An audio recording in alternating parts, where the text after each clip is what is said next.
you. Rolling out the wake up call. Get up, everybody. It's that moment. It's that time. Ride out with us today. Ride out with us for the next 2, 3, 4 days. Romeo International. And you're taking too long to play this song. Let's go. The sun is shining, nice and bright. The birds are chirping, and I'm ready to fly.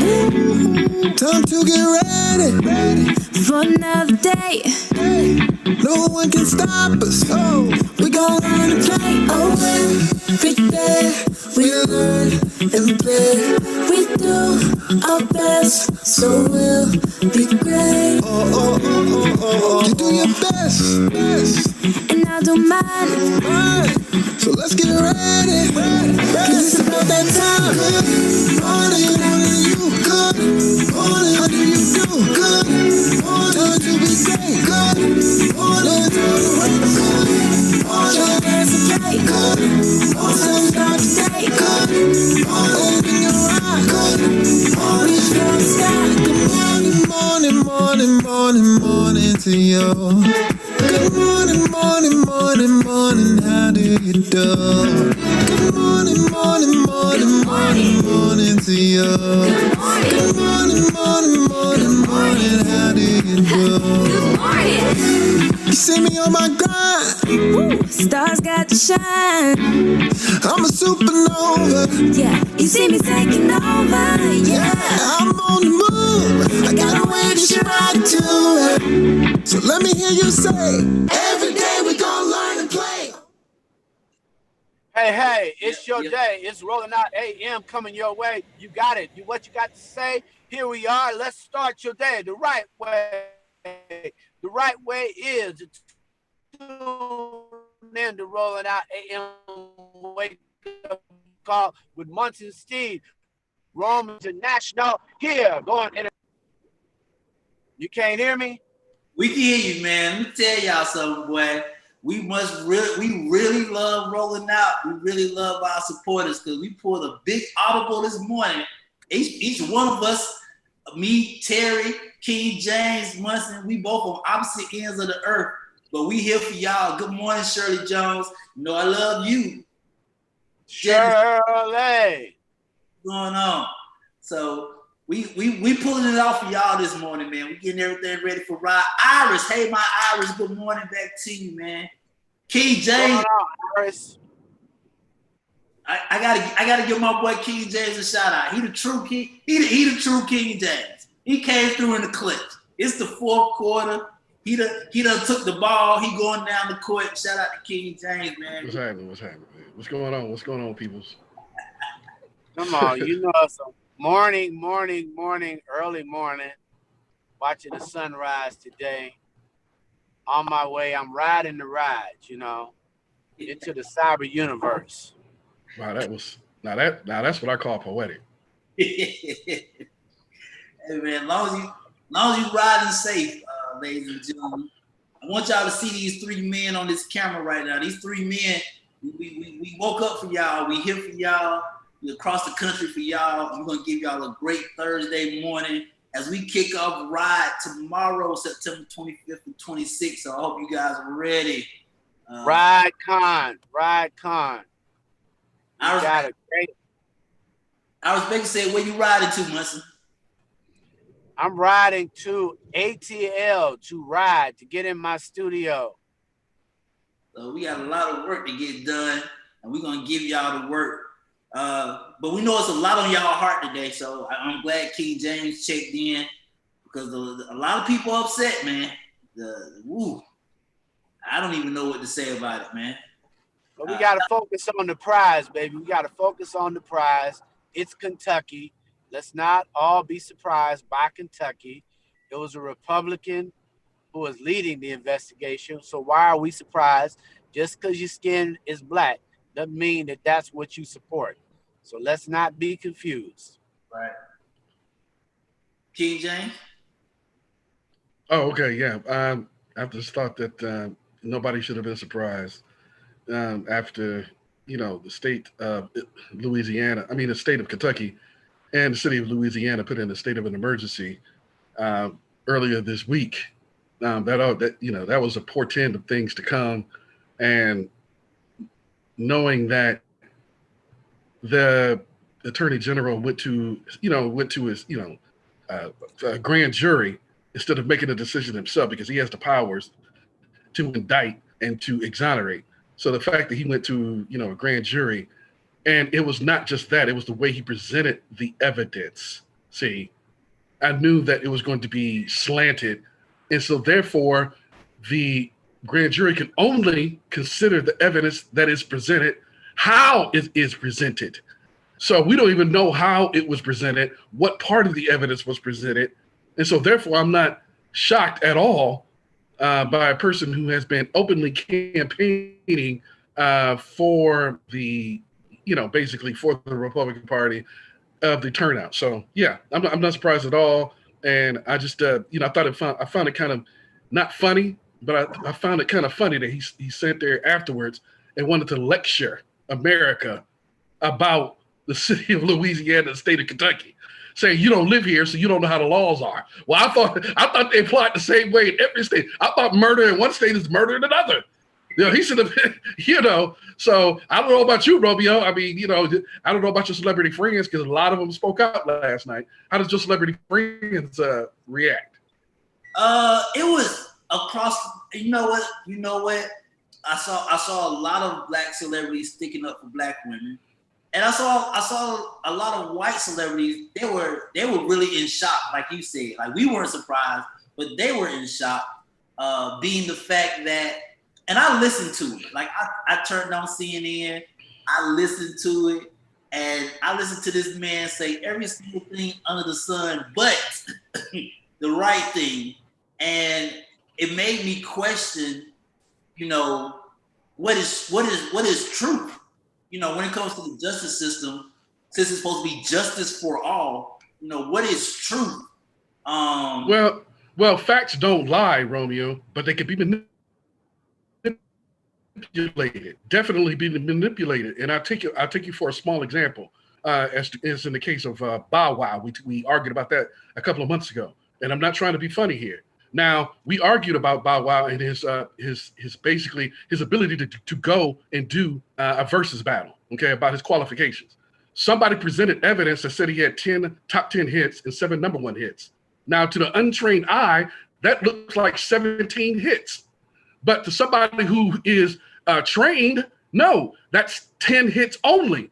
And 7 of them happen to go to number 1. So therefore, he still has half of the number of hits that are needed for a versus battle. So what I mean is the facts don't lie, but they can definitely be manipulated by whoever is presenting the evidence. And so the evidence in this case don't lie. They did not say who they were when they busted down the door. They did not find any drugs. They tried to arrest the guy who legally defended himself. So, there's a lot of evidence in there. And that's right. In terms of getting the no-knock warrant in the first place for a man who didn't even live there. So how did that evidence get presented? You got a warrant for a man that don't live there. If you're the police, how do you not know where a man lives? Hey, know what? So the facts is not the facts. It's how the facts were presented. I hope that people understand that example. And someone made a statement. I think it was Van Jones, and he's been on the cover of Rolling Out.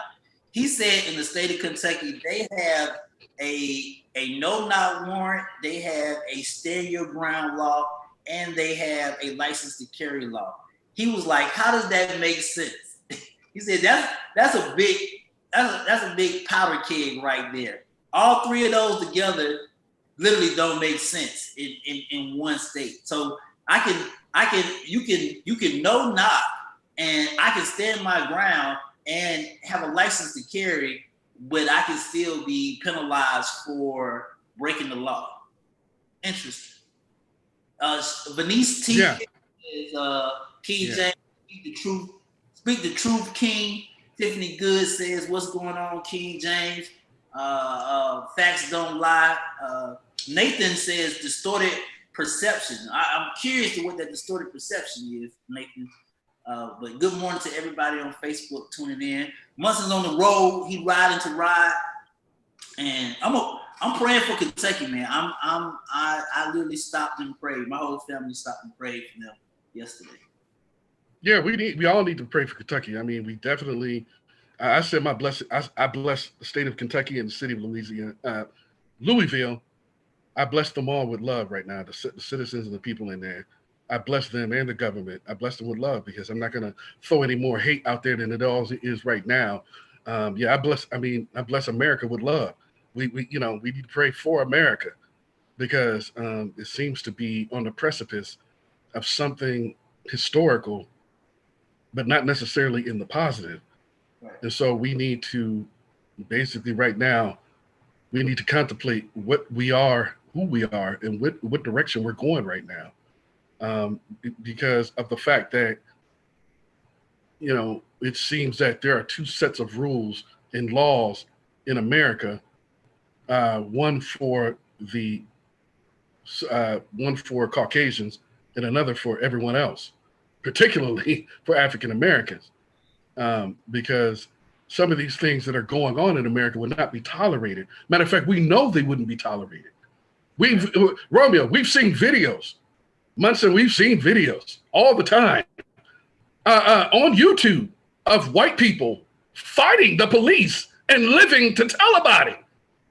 We, on the other hand, could just be standing still. There was one guy in Miami. He had his hands up, laying on the ground, said, "Do not shoot me. That guy next to me, he's crazy. I'm here to watch him." He got shot anyway with his hands up. So there seems to be two sets of rules and laws, and it seems like someone is trying to let us know where our place is. You know what I'm saying? It's like somebody's trying to tell us that what we were trying to do back in Jim Crow is where we always wanted you. And that's where we wanted you to stay. We really didn't want you to come out of Jim Crow. Nathan Westcart on Facebook, and I like this, man. He says, you can't be sold the truth. You have to believe in the lie first to be able to sell it to the masses. Well, I think some people have learned the lesson from Adolf Hitler, who said that, if you tell a lie enough times, it will become truth. See, if you tell a lie, if you repeat something enough, people will begin to believe you. This is how the Third Reich, Nazi Germany, kind of ran things back then in 1933 to 1945 or 40 into the early 1940s. And it seems as if all the rhetoric that's coming out of Pennsylvania Avenue, you really don't have to worry about telling the truth. Just tell anything and say it enough times, and you will be believed. I mean, come on now, Romeo, did somebody maybe advised that maybe we could check out injecting people with some kind of alcohol or whatever into the bloodstream to see if it could get, and then did not people do it? Romeo, did people not ingest this stuff right after that? People, what was it? Lysol? It was something. Yeah, I do. They did it. They did it. Yeah. I mean, so this is why they advise in the Bible. I mean, this is why it is advised in the Bible, God saying, that I'm not quoting, paraphrasing about the ability and the power of the tongue. The tongue can kill. So you need to be very careful about what you say and how you say it. You will be held accountable. And so, and the president, and I was gonna say the president, and him, for the first time ever, he didn't speak out on George Floyd. He didn't speak out on Ahmaud Arbery. He spoke yesterday on this situation. He praised the AD for doing the right thing on this situation. And I took that as, he just pouring gasoline on the fire. That's all he did. Well, that's the definition of demagoguery. That is the definition of a person appealing to the lowest common denominator in human beings and who are inciting racial animus in society where it already exists. You're exacerbating it. You're throwing gasoline or kerosene onto the fire deliberately. You are trying to create demographic divisions, and then so that for your own benefit. And the problem is that the people who are supporting this don't realize that they're not going to benefit from it either. So what's I'm sorry? I'm curious. What, in your opinion, or Munson's opinion, what would be, I know voting, don't get me wrong, I know voting, but what would be the next step for that county? For that city? Is it to get the district attorney out? Should that be the focus, or should what should be the first focus for them, do you think? Well, first of all, I think this is good comes out of bad all the time. And I just think that this is just a pure example of why local elections matter, why voting matters. You know what I'm saying? A person like Daniel Cameron, who is the Attorney General for the state of Kentucky, this is why local elections are important. District attorneys are elected. He's the Attorney General, and he gets in there because of the governor, but you can't, you elect the governor, you have to be able to understand that the power is not from the White House to the people, it's from the people to the White House. It's from the ground up. And so one of the things that we need to understand is use as an example of we need to vote, because people like Daniel Cameron come on all the time.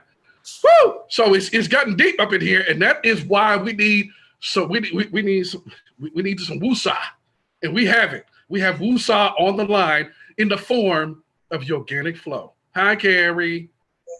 Hey, I had to bring some sage with me on rolling out today. I know. Something used by the ancestors to get rid of this negative energy. It is a lot. Yeah, I know it is a lot. I'm pulling on my ears right now. I'm saying woosah. I'm trying to calm down. It just seems like, you know what I'm saying, that we crossed the threshold yesterday. I don't know what this means right now. Only, the near and distant future will tell us what this means and what are the ramifications of last night. How did you feel because a lot of the social media yesterday was geared toward supporting, protecting our Black women. How do you feel as a Black woman when you heard the verdict? I feel like Malcolm X was right. Black women are the most disrespected, period. He said the most disrespected person in America is a Black woman. And it's true. We're reminded of that every day in every way, in so many ways, when we're talking about employment discrimination, housing, even the prison industrial complex. Now a lot of Black women are being drugged into that. So, we saw what happened with Corinne many years ago. Do you remember the young woman was in her house and got killed? Like, this is nothing new. Sandra Bland, this is nothing new. So for me as a Black woman, it's incredibly frustrating, hurtful. You don't feel safe. But that's why that Black Lives Matter meditation was so helpful to me, just reminding myself that I am safe within my own body. But this is a very challenging time. So as a Black woman, I don't feel resolved. I've been doing everything I can to feel grounded, but I don't know if you could tell I didn't sleep very well last night, and I had an early class this morning, and the message to everybody in class was just try to find light in this darkness. No, that's true. And it's very unfortunate that it's only now that we're beginning to see that Malcolm X was actually sane and telling the truth. When he died, they called him a wild-eyed racist, crazy. He deserved to die because he sowed the seeds of violence. You remember all this? Well, well, none of us were alive, but I remember reading this over and over and over again, how they create the narrative of Malcolm X as a crazy man, and look at it today. Everything that he has talked about, everything that he has articulated is not only manifesting itself, it's almost in the exact form from which he spoke it Nobody's calling Malcolm X crazy today. That same interview I was listening to, Kerry Van Jones said the most powerful thing. He said, Black women are the first to care. They are the first to be on the front line. They are the first to take care of the man when he trips, stumbles, and falls. And you're telling me that this Black woman cannot be have justice because a bullet went through the wall. And I thought about it for a second, and he was absolutely right. I think Black women are like Superman. Like, they are beyond powerful. They are beyond. Care of everybody in the community, and ourselves, we come last. You know, making sure everybody is fed, making sure everything is organized all the time. And this is just another slap in the face. This is why I think mindfulness is so key right now, to having something to keep Black people uplifted. This is the type of shit that beats down your soul, your spirit. You remember, I mean, like you said, we weren't alive, but after Martin Luther King died, Nina Simone made a song to capture the spirit of the Black community. And it was dark. It was low. We felt defeated. Like, we took blows, and it's like, how many blows can we take? So we have to continue to build this inner resilience, this inner strength, so we have enough for this fight. Clearly, it's not stopping. Clearly, we need to continue. So how do we do that when we're frustrated, when we're depressed, when we're so disheartened that we can't get out of bed? This is causing a lot of stress and depression for our people, a lot. Whether everybody's talking about this element of the side effects of racism or police brutality, this is really breaking down the spirit of a lot of our people. So to stay lifted and to stay in this fight and to try to keep our head up, we have to do things that can fill our cup. And, you know, so we can continue to pour into our communities and build them. You know, like, you think about Malcolm X and the Panthers, what did they have? Passion, hope, spirit, you know? And a lot of them got that from their faith or from each other, from community. But how are we getting that now? I'm glad you said that. I'm glad you said that. I made this point maybe 2 days ago that it's not about not having faith or hope. It's about having a resolve. And the more you keep telling these people to march and protest, something's gonna tip. Something's gonna tip. And it's either gonna go good or bad, but something's gonna tip over, and it's gonna be uncontrollable, and it's going to really shock the nation what happens next. Well, that's why I said we're on the precipice of something historical. Something was unearthed last night. We crossed the threshold of something, and I'm not sure what the ramifications are. And that's why we need to stay in prayer, and that's why we need to stay uplifted. That's why it's timely. Yes. That Carrie is here today. So, because we need some upliftment this morning. So can you help us out, Carrie? Because I'm seriously in need, because my heart hurts this morning.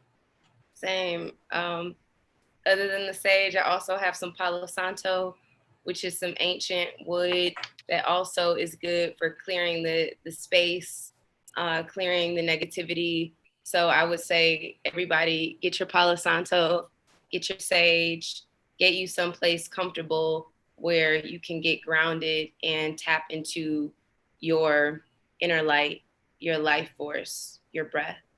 Because sometimes when we lose sight of our breath, our light, we can just dwell in this darkness, and it may be hard to come out of it, like so many Panthers when they destroyed us, right? When the CIA came in and COINTELPRO, they literally destructed organizations and therefore the spirit of those people. Well, they called it neutralizing.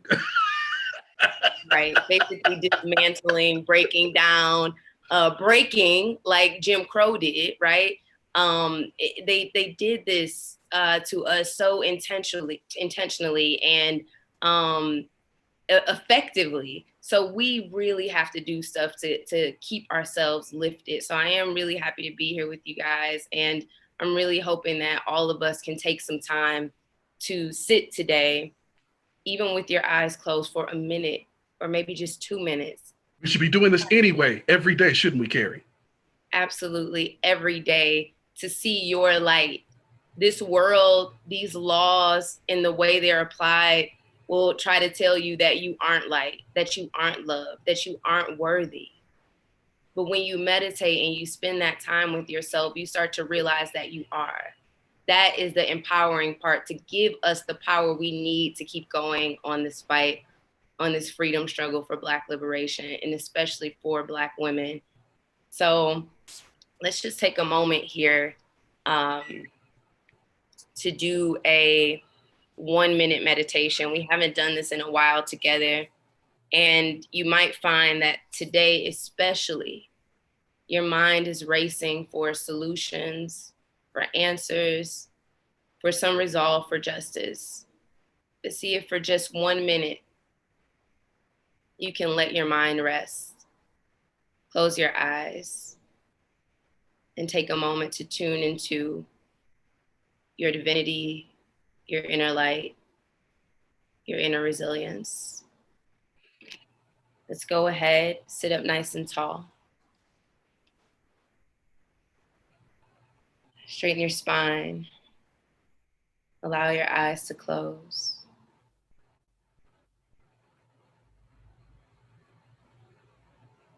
Our breath is a gift. So as we begin this minute meditation, you want to notice it and acknowledge it so much so that you feel your breath warm and cool, that little dip above your top lip.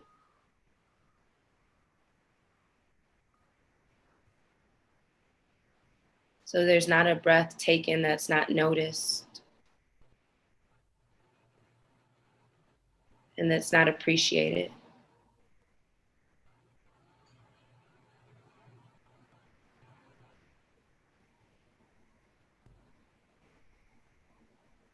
The mind is moving around, maybe your eyes are moving. Steady that gazeless gaze between your eyebrows.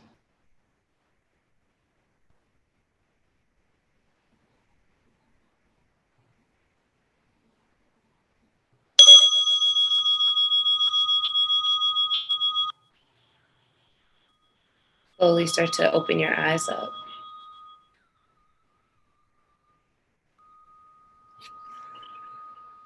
Thank you for taking that moment to be mindful with me. And before I get out of here, I just want to quote Malcolm X one more time when he said, "When I is replaced with we, even illness becomes wellness."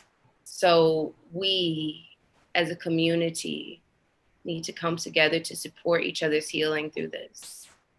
You see somebody struggling, stressing, tell them to breathe, since we can't hug them in the COVID world, but encourage them to breathe, to meditate, to look within for their light. Because when we look out, we have things telling us about everything else about Blackness except our light, our love, our divinity within us. So stay lifted, everybody. Stay light. And I love you. This has been a rough time, but we need each other. We have to support each other's healing right now. Absolutely. Thank you so much for coming on, Carrie. From the Organic Flow, thank you so much for giving us a pause and lifting us up this morning. And we really needed it this morning. So thank you very much, sister. Thank you so much. Bye, everybody. I appreciate you, Black woman. Thank you. Romeo International, King James, rolling out AM, the wake up call. Ride conference kicks off tomorrow, 25th, 26th. Don't get it, me and King James, we're gonna hold y'all down. We're gonna keep y'all light and right, but we're gonna make sure that the message get out there. Please tell me my favorite person in the freaking world is here, because I see my favorite person in the freaking world is here because she's my favorite person in the world. Although she okay. Just 5 minutes ago, I was your favorite person. So I mean, who? You the favorite dude person. She the favorite. I need some city in my life. And I ain't talking about the city girls, but definitely, man, Cass in the City is about to be in the building as well. D Shields, meditate 3 times a day this season. Black America, Celia Pauline, I will send all of you Rekia, R-E-I-K-I. I hope I said that wrong. No, you didn't. Discussion. Who else checked in? King James is back. Yeah, the king is back. He hanging out. We here. And shout out to everybody, man. We all our black women, man. We love y'all. The two of us, we love y'all. Yeah. Yeah, thank you for all your support. Thank you for tuning in to Rolling Out AM Wake Up Call. And thank you for sharing our show, for starting live watch parties of the Rolling Out AM Wake Up Call. And please tune in to the Rides Conference starting tomorrow, September 25th and going through the 26th. Please support us. And you know what I'm saying? We're going to be dropping knowledge. We got some stars coming. We got some people that are going to uplift you, that are going to tell you how you need to go and take control of your finances, your life, your business, everything. So we got it coming this weekend. But for right now, Romeo, take it away. I know who coming this weekend. I see her beautiful face on the screen. You got to hit the mute button. It's in the bottom left corner. The bottom left. I'm good. Oh, then we good to go then. And then she come on here with that big, beautiful black smile. So I'm happy. Don't talk to me. Introduce yourself to the Rolling Out AM Wake Up Call. Well, good morning, everyone, and happy Thursday. Although, like what I like to say is happy Friday Eve. But I appreciate the positivity. You got to speak in positivity, right? Happy Friday Eve, right? We're looking forward, and we're gearing up for the conference for tomorrow. But I just want to say I'm very excited. My name is Reagan Yeldell, and I am a senior marketing director at Comcast Business. So I'm here representing kind of the corporate flow. But I would like to say that I'm very proud to be here. We are proud to be sponsors of the Ride Conference, and just happy to be a part of this community and this love. I mean, I joined on the chat a little bit early, and I was getting my meditative flow as well. So this is all good. But thank you. Well, thank you. We thank you for being here. We thank you. We appreciate you. Hugs to you. Hugs. That's right. Virtual hugs. Virtual hugs. That's right. We got you. Well, I appreciate that, because I could use a little bit of love this morning, because today's flow is going to be strong and the grind is going to be real. But I just want to just check in, with my people this morning, if you know what I'm talking about. Mm-hmm.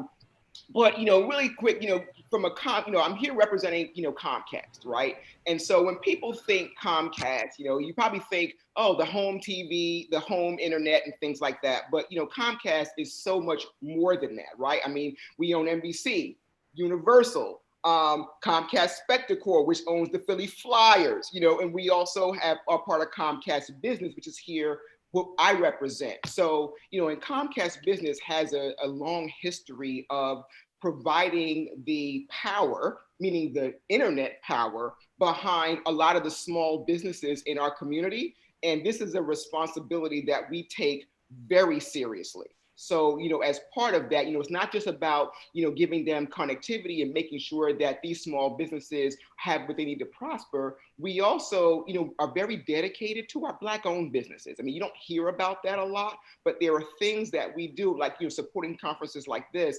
We have Internet Essentials, right, that provides free internet to economically disadvantaged students, and a lot of things like that. But, one of the reasons why I'm proud to be here is that, internet aside and things like that, it's all about knowledge share, transfer, sharing of ideas. And you heard me say that, we power a lot of the businesses that power the local communities. So, we see a lot, right? We see the struggles of our small business community, and we're all about knowledge sharing and helping them. So, right. So from a use case perspective, we see what some of our small businesses are going through, especially in times like this. I mean, let's keep this real, right? With COVID, and a lot of our businesses in the community are struggling right now, unfortunately.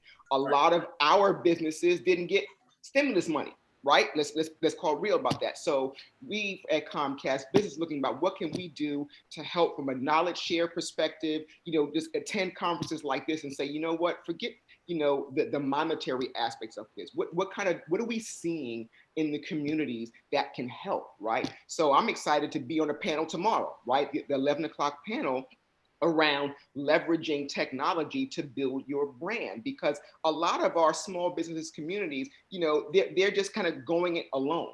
And so I'm here to say you don't have to go it alone, right? And so especially when you have the resources of a lot of the companies here at the RIDE conference, right? Whereas this is a forum by which, they can get some of that knowledge and learn from others. So very excited to be here, and I'm actually going to attend some of the sessions myself. Maybe I can learn some stuff, right?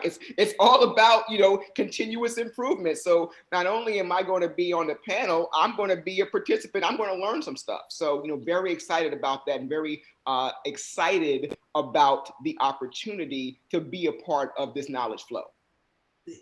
That's my question that you actually brought up a point I'm very interested in. Mm-hmm. As a beautiful Black woman, out there first. All right, I appreciate that. I can use it. I can use the morning positivity. So keep it coming. In your position, how do you balance business and community? A lot of we saw that a lot of companies during the pandemic, during the Black Lives Matter movement, during they didn't have a balance between company and the community that their company is in. How did you find a balance to service both? That's an awesome question, and that's a real question, right? You know what I mean? That's a real question, and I will tell you, in the beginning, the struggle was real, right? Whereas, I need to show up every day, virtually now, because we've been working from home since March, right? So it's like I have a corporate job to do, right? I'm a leader of teams. I have to make business decisions, but how do I show up and be effective and make business decisions when me as a Black woman and my community is hurting? You know what I mean? And so I will tell you, it was hard.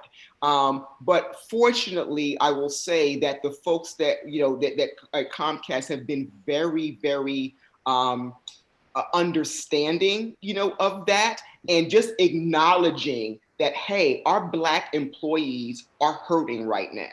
And especially there's not, in the broader scheme of things, there's not a lot of us, right? And so especially, in that environment where there's not a lot of us, we don't have that to lean on, it was very hard. I mean, I will tell you, when a lot of the stuff went down, I couldn't even focus. I couldn't even focus. I was sick to my stomach, but yet I have a job to do, right? And so it was a balance. But because the company and a lot of my, non-Black employees reached out, Reagan, we don't know what to say, but we just know that you're probably not right. You know what I mean? And we appreciate. So just the fact that we were having some dialogue, for me, that made the struggle a little bit less. That I was fortunate to work with people that, even though it was uncomfortable conversations, they acknowledged that, our Black employees are hurting. So that made it a little bit easier to deal with. Doesn't make it go away, for sure, but it makes it a little bit easier to deal with the fact that we can now have these conversations. And then the next piece is, okay, broader company, now that you've acknowledged that, what are you going to do about it, right? You know what I mean? So there's one thing to talk about. You don't just talk about it, be about it. And so, I will say that, Comcast has really taken a hard look at what they can do financially, internally, from a hiring practice perspective, from a knowledge share perspective, to do their part to kind of just make this world a better place. Like that. Mm-hmm. Steve? I think Comcast is best in class, though. I think for many people, they have an idea. Obviously, being headquartered in Philly, they know the community. They're not new. So I definitely think they're best in class. For those who are thinking about how to utilize their internet better, what are some of the tips that they can actually think about? Because that broadband is saving many people's lives. Without it, you really can't do business. What else should they know? And what other services are there? And where can they find out more about Internet Essentials? Mm-hmm.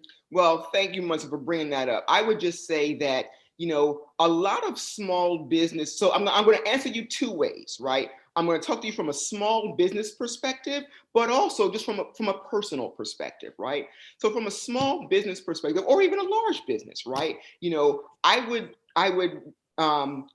the tip that I would provide is don't just look at broadband and internet as a pipe, meaning that it's just like, you know, oh, it's just like your light bill, your gas bill. No, that is the foundation by which you can unlock the potential of your business. Because if you have the right, you know, foundation, meaning the best internet, the most reliable internet, the secure internet, that allows you to do things that someone who doesn't have. So for example, I'm going to talk about this, I think, tomorrow on the panel about leveraging your brand, but I'll give you a little bit a teaser, right? So think about, you know, your Wi-Fi, right? You go into, you know, a small business and they may say, oh, you know, we offer free Wi-Fi, right?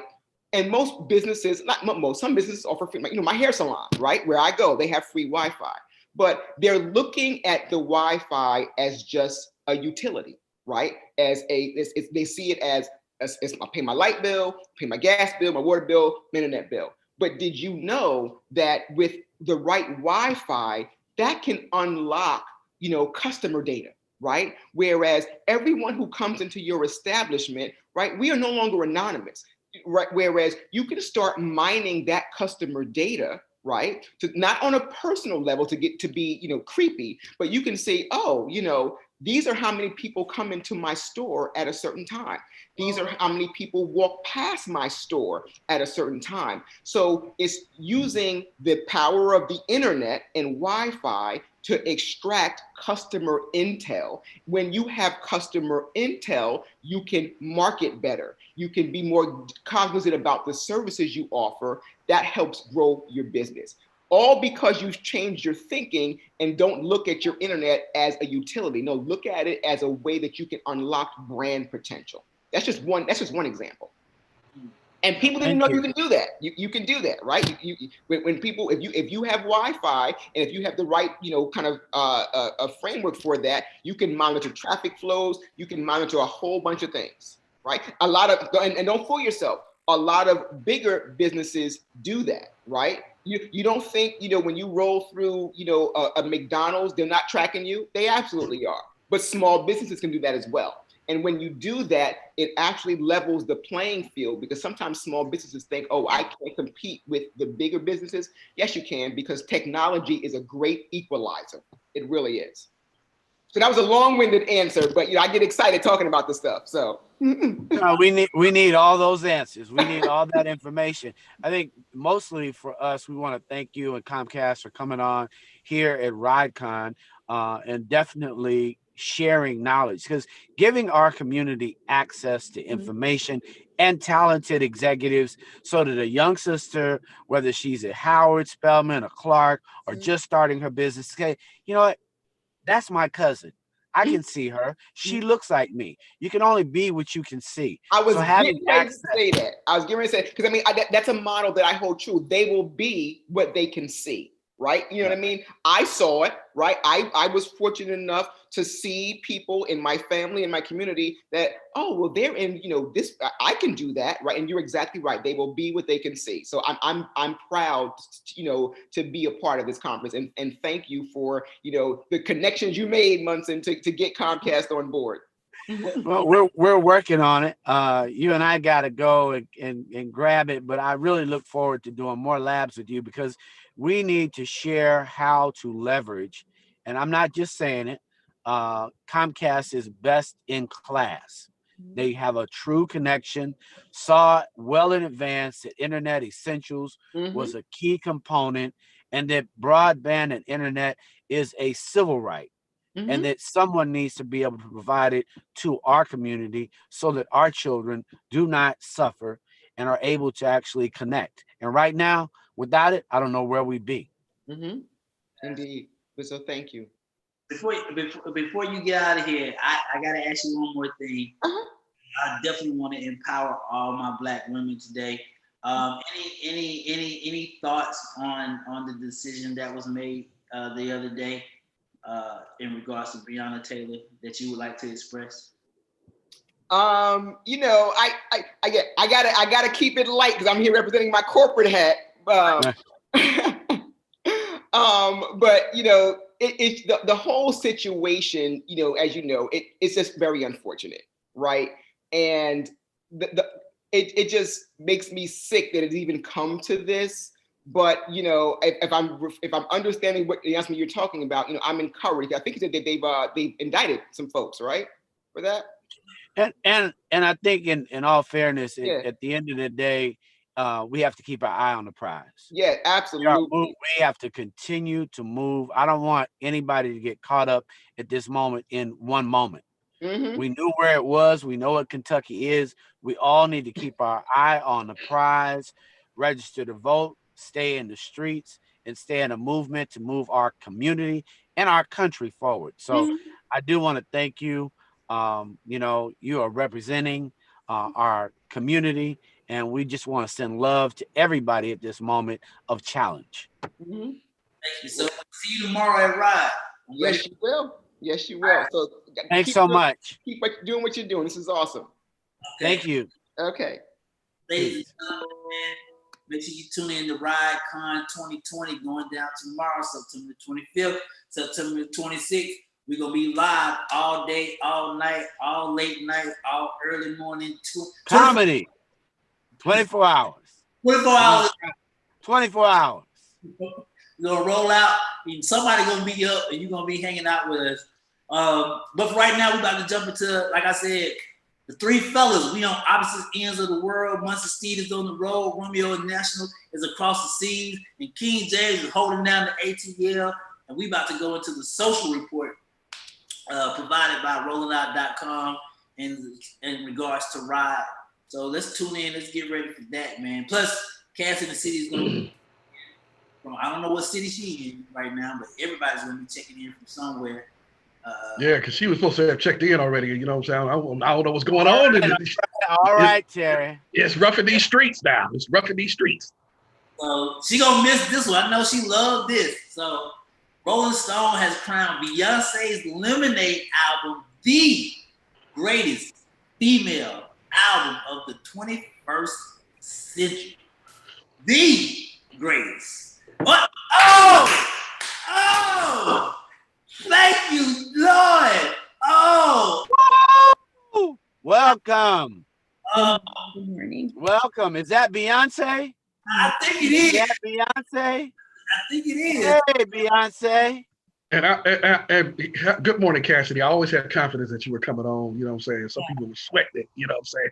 I was just waiting for you to introduce me.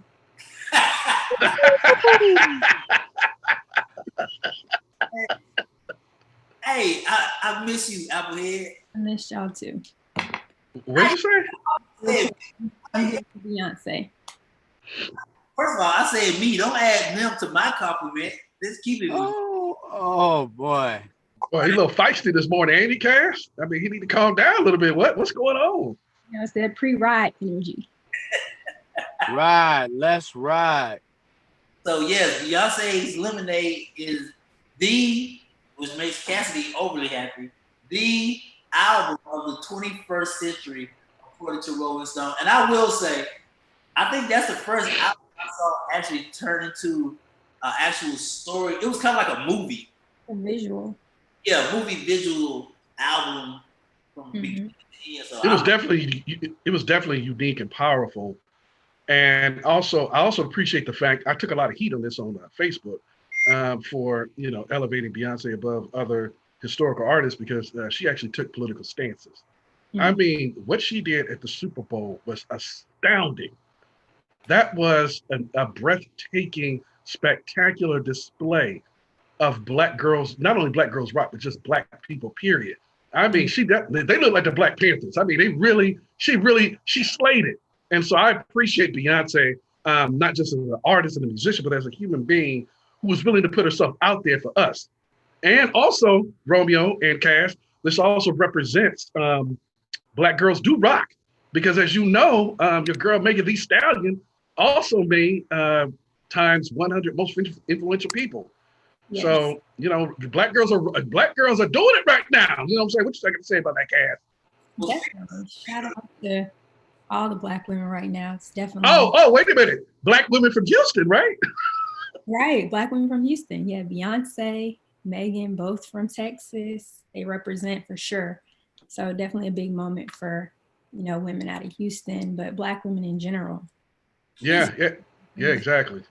Speaking of Black women, Megan Thee Stallion herself, and this is kind of amazing.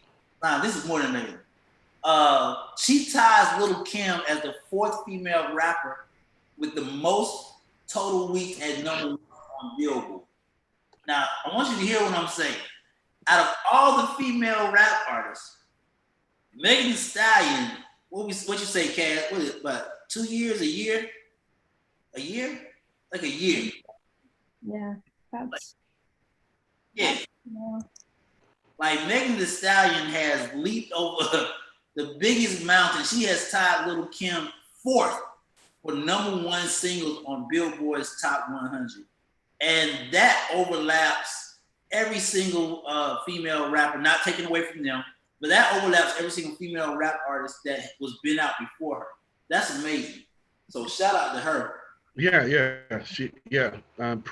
Big props out to Megan Thee Stallion. She is the tie for the 4th most of all time. And I just think that she's doing it. And maybe the twerking is working. I mean, because she loves to twerk. If you watch her Instagram page, she gonna twerk once a day. So, so she know what she doing. You know what I'm saying? Just like her authenticity. People were really like attracted to that with Cardi B. And I think we're seeing the same thing with Megan. It's just, she's real. She's not afraid to be who she really is. And I think that's, played a part. Now, you're right. Before I play this next video, speaking of twerking, okay, I'm gonna set this up. So, maybe I need to climb off for a minute. So Magic City made a PSA about voting. Okay, Ashley, play the video. Not to go after dirty cops. Do you know who elects the DA? We do, but you don't want to vote. Can't make it rain if you locked up on some bullshit. Want trades and coding taught in our schools? Then vote for the school boards that will prepare us for the job market. Want to end cash bail? Well, then vote for the sheriffs and county officials that feel the same way you do. But you talking about, they gonna pick who they gonna pick, shawty. Ferguson just elected their first Black mayor. You know how that happened? It's clear Black lives don't matter to some of our current elected officials. If they matter to you, then don't let other people decide who's going to run your community. Get your booty to the poll. Get your booty to the poll. Get your booty to the poll. Get your vote, stretch. For information on how and where to vote, as well as resources to find out who's running where you live, go to www.getyourBootyToThePoll.com and vote, people. And well, see, if they really cared, Romeo, if they really cared about the voter, they would open up the strip clubs to be voting booths. Like our Foot Locker has done. Hey, Nate said he in there. He ready to go vote now. Cass, though, isn't that a nice gesture, Cass? Like, get your booty to the poll. To vote. I think it has a nice play on words. So. Yeah, that's a good way to word it. A nice play on words, and I'm sure that the men who were looking at it were paying attention to the words. Yes, that's a good way to put it. That's where my eyes were. My eyes were up in their eyes, in their face. That's right. That's right. Wasn't it, Romeo? Get out. Get registered to vote. Check your voter registration. This election is very critical. So yeah, definitely an important message. I mean, it's the most critical of the modern era. I mean, let's not make any bones about it.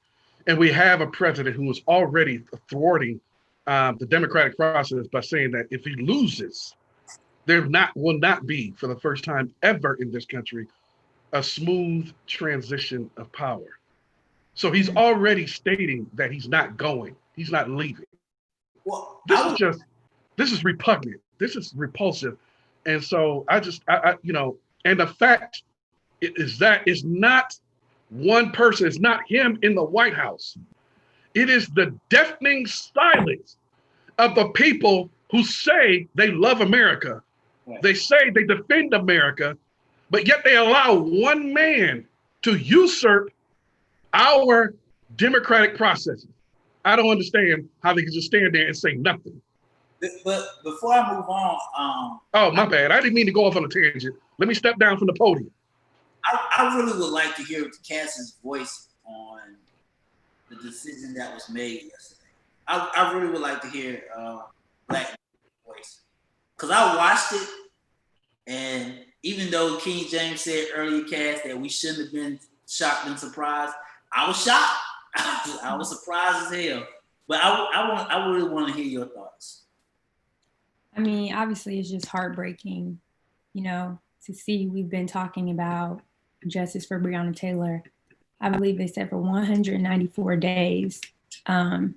Protests went on for a long while for George Floyd as well as her, Ahmaud Arbery. So it's just kind of saddening to, finally hear that she's not going to get the justice that she deserves. I'm not surprised, though, I will say. I'm not shocked. Yeah. Just because of how they, set it up, the whole premise. So I want to continue to send prayers, to her family, because this is just still a very difficult time for them. Yeah, and what is the ramifications of this? What are the repercussions? What precedent has been set here in this modern era of, law enforcement and judicial management, because of the fact that what are the people who are down there in South Georgia because of Ahmaud Arbery? What are the people in Minneapolis? What are they thinking? What hope does it give them that they might be able to get off because of this? You know what I'm saying? How can they finagle their way out of justice based upon what happened in Kentucky? So this is Breonna Taylor, but it's bigger than that situation, because we have other cases on the docket in Minneapolis and in South Georgia that are monumentally important. And so it's just, you're right, Cass. It's a sad day. It is heartbreaking. There was a post that's circulating yesterday, obviously from Malcolm X. I'm not sure if you guys went over this, but saying that the most disrespected person in America is the Black woman. The most unprotected person in America is the Black woman. The most neglected person in America is the Black woman. So this kind of highlights that even more. But we did see last night some protests, took place in Louisville, I know, as well as here in Atlanta. And I'm not sure what other cities, but no, it was across the country. It was like LA, New York, major cities, multiple cities. Mm-hmm. I'm looking at CNN right now. I'm trying to find my remote so I can get it back to MSNBC, so I flip back and forth and just keep an eye on it. But it's happened in multiple cities, and so the nation has reacted to this very strongly. You know what I'm saying? Very viscerally. There's a very visceral, powerful, poignant response to what happened last night. And I'm like you, Kat. It hurts, even though I expected it. It's almost like a death in the family. When you expect it, it doesn't take away the pain. It still hurts like hell. So, well, I think it goes back to the point Cass just said, and I actually forgot. You waited 194 days to tell me no. Yeah. But hey, bro, 194 days to tell me no. Yeah. I mean, it just, I think we'll continue to see these protests throughout the weekend. So it'll be interesting to watch, but it's still just a very heavy time for Black people in America. Very hard. The pandemic already is very difficult, very stressful. And then you add all these incidents. So it's definitely hard mentally, physically, emotionally for Black people in this country right now. Yeah. And I just think that, we did cover Malcolm X earlier today. And it's just heartbreaking that it took, almost 70 years for people to say, oh, damn, he wasn't crazy. when he died, he was denunciated, renounced, not only by white Americans, he was renounced by most Black people. Let me repeat that. When he died, Malcolm X was rejected by most Black people. Now, 70 years later, everything that he talked about has manifested itself. Everything that he discussed. There are things on video that talk about police brutality that he could say today. He talked about police brutality. But maybe we should start paying attention to our ancestors. Or maybe we should start paying attention to what they actually said so that we know how to govern ourselves moving forward instead of being so crushed and heartbroken by what happened yesterday. It's not a surprise because this is what they foretold, our leaders foretold yesteryear. So I just wanted to make that point. And then there was the comparison to Emmett Till as well, Breonna Taylor, Emmett Till. I don't remember how many years specifically, but it was kind of putting them side by side and, the injustice that happened to both of them. So.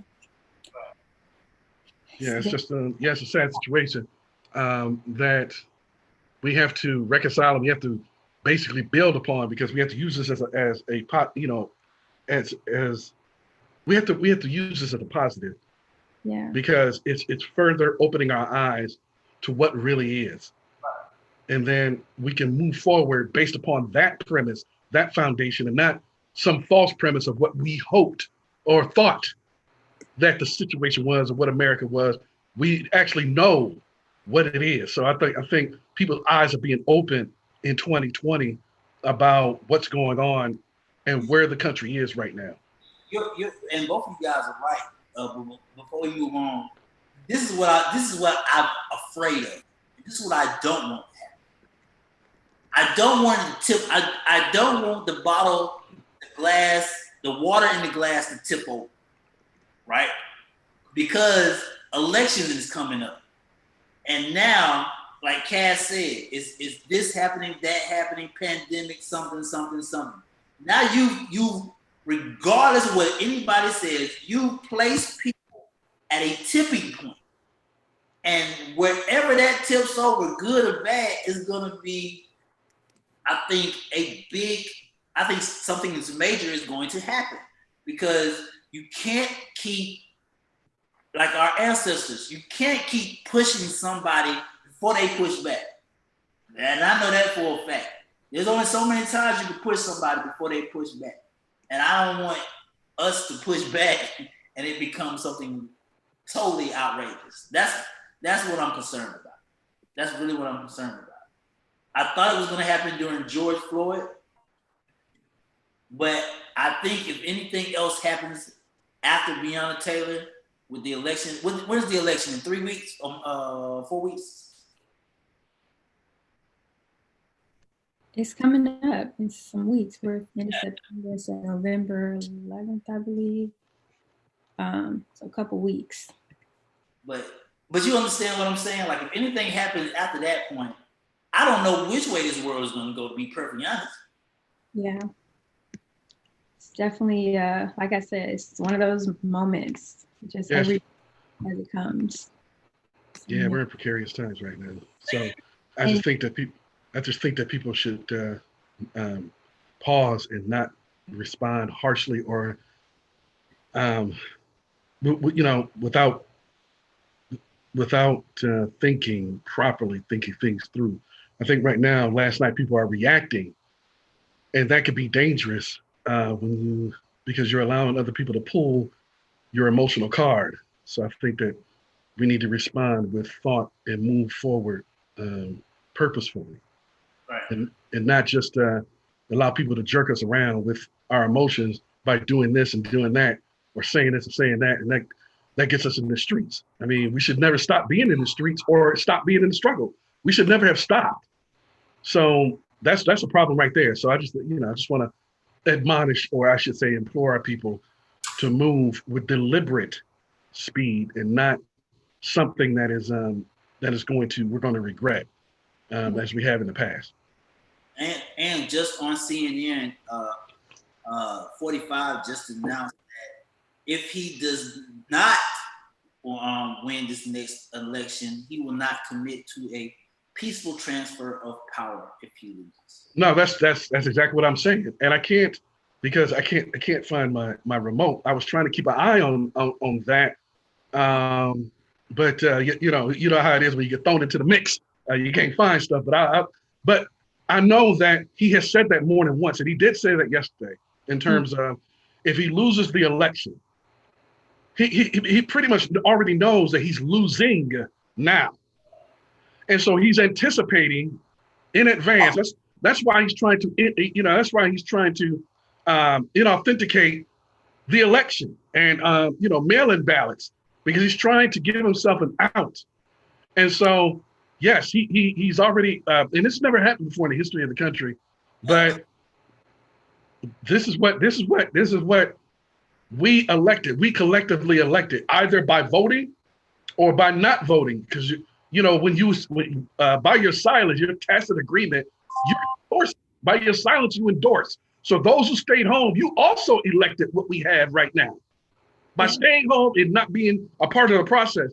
So this is a case study in why you need to vote, because there's just a few more million people, and we have Hillary Clinton in the White House. Hey, get your booty to the poll. That's all I'm telling you. Yeah. I'm about to advocate that. Get your booty to the poll. Yeah. Yeah, but bless you. You know what I'm saying? And so I just think that we proceed with caution and stay in prayer and basically find a way to turn this into a positive and come to an understanding about the way things are and about waiting for other people to do what we are capable of doing for ourselves. That sounds very Malcolm X-ish, but Malcolm X is trending and popular. He should have been popular for the last 70 years, 65 years, but unfortunately, I'm sorry? You said he's trending?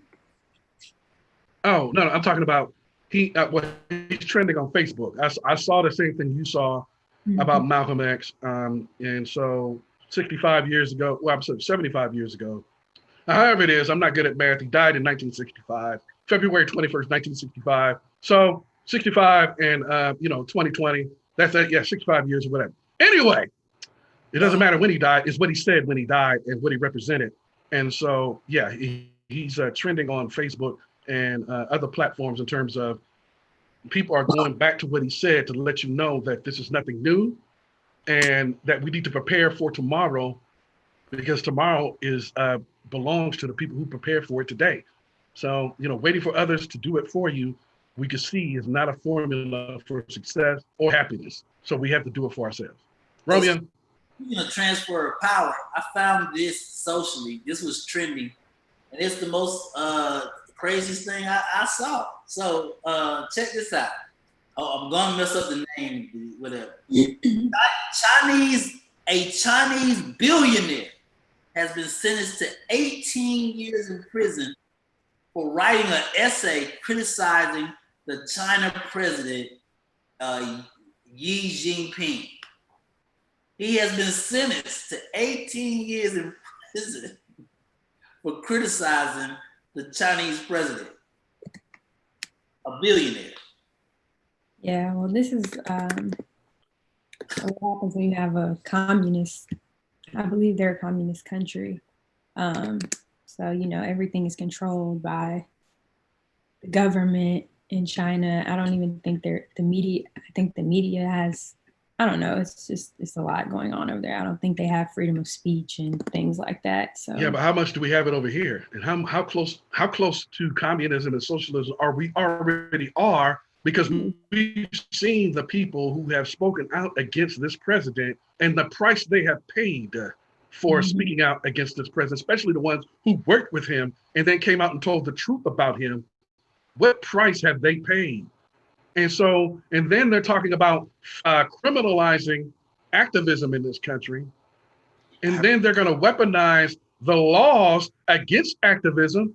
So we may not be that far away from China to begin with, when you have a woman in Los Angeles area who was thrown in jail because somebody else did something violently. So because she's the one that organized the event, this was a couple of months ago, Yeah. they threw her in jail with a bunch of felonies and said that she couldn't get bail. Is that democracy? Is that the First Amendment? I understand that man who created the violence, yes, put him in jail. Persecute or prosecute him. Yeah. But you're going to throw somebody else in jail and without the ability to get bail and slap a bunch of felonies on them, they're already. So how far away are we from China? So I'm actually glad that Romeo brought this up because the similarities are daunting. Yeah, it's not far. And then when you talk about someone saying they're going to refuse to step down from their presidency, I mean, I don't even know what that looks like. I mean, is he just going to, you know, I just think this is crazy. Yeah, it is. So. You know, I'm not leaving my room. Hold on, man. This ain't your room. A billionaire, a man who can buy. Yeah, a billionaire. Oh man. This man could buy countries, and now he's in prison for 18 years. That to me is incredible. Cassidy, I think they wanted you to provide the Black History Spotlight. Oh no, they wanted me to provide the Black History Spotlight. Thank you very much. And not now. Okay. Anyway, let's return to what we're talking about. You could probably buy half the countries in this world, and he has no freedom. But then you have Kerry Washington, a multimillionaire, famous, award-winning, and she goes on the Jamel Hill podcast and says, "I'm afraid to play with my children in my rich neighborhood because one of the neighbors might call the police on me, and I don't want to interact with the police around my children." How close is that to China? How close is that experience where you got a multi-millionaire, beloved actress, beautiful? She has everything you could want in America. She is the epitome of the American dream, and she's scared to go outside with her kids. That sounds like China to me. Yeah. You got. It sounds like they preach democracy and they preach capitalism, but they practice communism in America. No, before we jump into Cash Report, I think all of us was on together with Amir, and Amir brought it up. Every time each one of us steps outside, we got to step outside with front view, side view, back view. We have to look at everything around us everywhere we go. We go to the grocery store, look around us. We go to the gas station, look. We have to walk around like a strobe light just to make sure that we're not being attacked, approached, we're not being judged. We're not it's just so much that a Black woman and a Black man has to do on a daily basis. The simple stuff. It's crazy. I'm in another country and I still walk around hey, how you doing, sir? What you want? Come on, man. No, I mean it's really the paradigm shift is so dramatic and radical because of the fact that the other day, I think I said it on this show last week, I went for a power walk, and as soon as I turned the corner, I see a police officer sitting in a car, and I contemplated turning around because I didn't even want to deal with that, but I kept on going.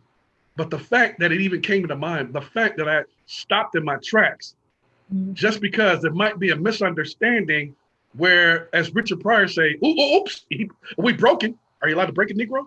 Oh, yes, it's right here in the rules. You can break a Negro. Hey, you see what I'm saying? I don't even want a misunderstanding. King James, what you just said was so powerful. The only thing you were doing was walking black, and you still hesitated. You see what I'm saying? Yeah. It's something else, boy. But maybe we can get a little positivity after we go to Cass's report. Do you have a report for us, Cass? Thank you, Cass. Yeah. Carrie gave us some positivity. Now, Cass, it's your responsibility to help us woosah. I need to do my meditation after. But we have some news. You mentioned this a little bit early, Terriers. I'm gonna dive a little bit deeper. But Time magazine, announced its 100 most influential people. They had a program on TV. I don't know if you guys saw it. We're just talking about tons of different people who have been impactful in the year 2020. Dwayne Wade and Gabrielle Union were obviously named. Their whole thing was about, them parenting and, kind of leading in that sense with their daughter, Zaya Wade. So that was a big thing. Megan Thee Stallion, obviously, in rap was mentioned for most influential.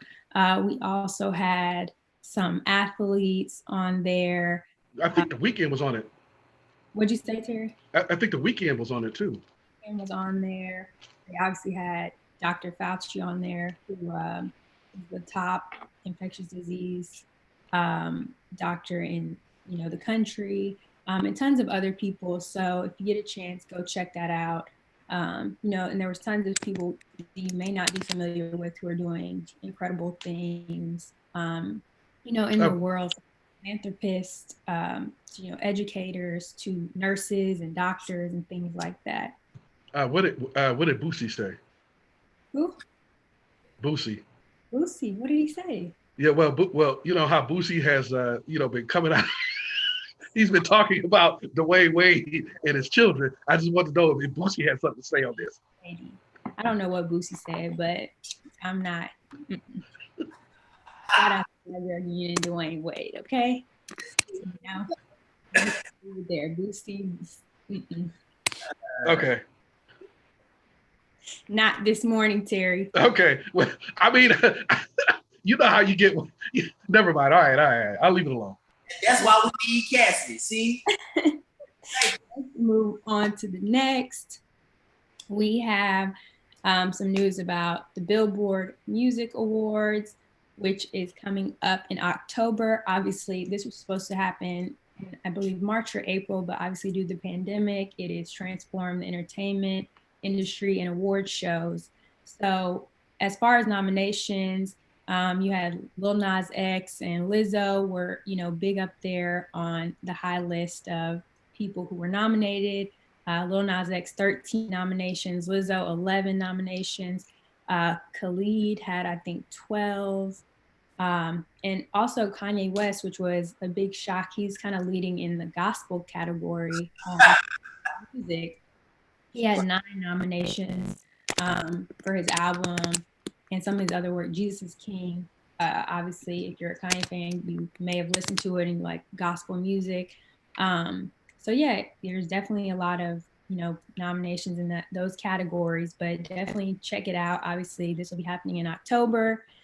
I think it's cool that they've been able to bring award shows back virtually because you kind of need something to watch right now.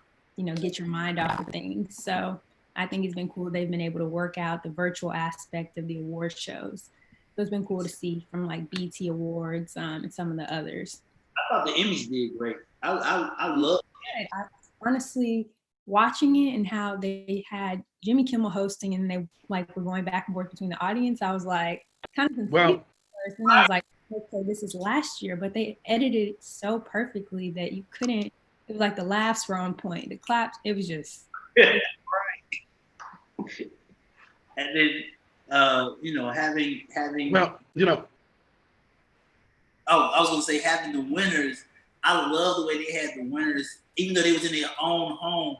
Mm-hmm. They still had them dress up like it was very, very well. And it was cool to see like certain casts rented out certain places, like Insecure cast rented out the stadium. I don't know, it was in California somewhere, SoFi Stadium. I don't know what part of California that's in, but they rented that out. I think you had the cast of Little Fires Everywhere. Like, it was just cool to see those different casts. I mean, obviously, I'm sure they all had COVID tests and whatnot, but still to see them get dressed up and kind of revel in the moment was cool. Go ahead, Keith. No, I was just going to ask about I thought it was interesting that after Zendaya had the historic win, that they tried to say the next day that it was an upset. And I thought that was so foul and so distasteful to take this woman's historical awards. It's her first time. She's young. She's practically a kid. She's 24 years old. She made history, and now it's not legitimized because of the fact that she's so young. And I just didn't understand the whole situation of where it came from. You know what I'm saying? Yeah. I just, I definitely agree with you. The thing I don't like about award shows is when one person or one show wins, 7 awards back to back kind of thing. And I think for the Emmys, it was the show Schitt's Creek. They just kept winning. And, after a while, you're like, okay, if it's a good show, cool. But are they going to win all the awards, for the night? So I definitely think you saw that. Euphoria, congratulations to Zendaya for sure. But with Insecure, they were nominated, I believe, 7, 9 times, and they won like a smaller Emmy award, not one of the majors. So, we definitely are still seeing that happen at these major award shows. But I'm glad that Insecure is getting the recognition that it deserves. It's Emmy nominated, and that's in and of itself carries some cachet and some weight in Hollywood, because now, you know what I'm saying, Issa Rae is an Emmy nominated woman, which means that she produces, bring forth quality work, and so, yeah, a lot of times these award shows are very political. And so, but the thing is that it's still legitimate. It still legitimizes her career, Issa Rae, and the show Insecure, because of the fact that it was nominated. But yeah, you're right. A lot more Black women in directing and producing. I mean, you have Regina King. She actually won for Watchmen. Issa Rae, to see all these other Black women in these positions. Yeah, Regina King has really bossed up in the last few years. I mean, she is a true boss. She just won the Academy Award for, which is long overdue. Yes. And then, like you said, she won an Emmy.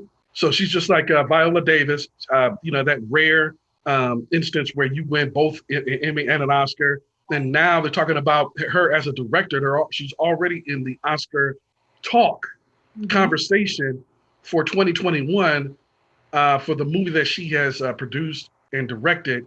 Is playing now at the Toronto International Film Festival, or it was. And so, yeah, shout out to Regina King. I mean, I have had a crush on her for decades, and this woman is doing it. I've seen her shine back in the 90s. Right. It's about time that people are seeing what I saw, but of course, we always see before they see. You know what I'm saying? And shout out we always see it first. When she did her acceptance speech, she had on this beautiful, like, pink power suit, but she had on a Breonna Taylor shirt. So that was dope to see. Obviously, last Sunday. But it's just cool to see. There was a lot of Black shows that didn't get recognized. Kathleen Collins said half the shows she didn't even know. I know one of my favorite shows is Succession. I do watch Succession. I was going to ask you guys, because I can't remember.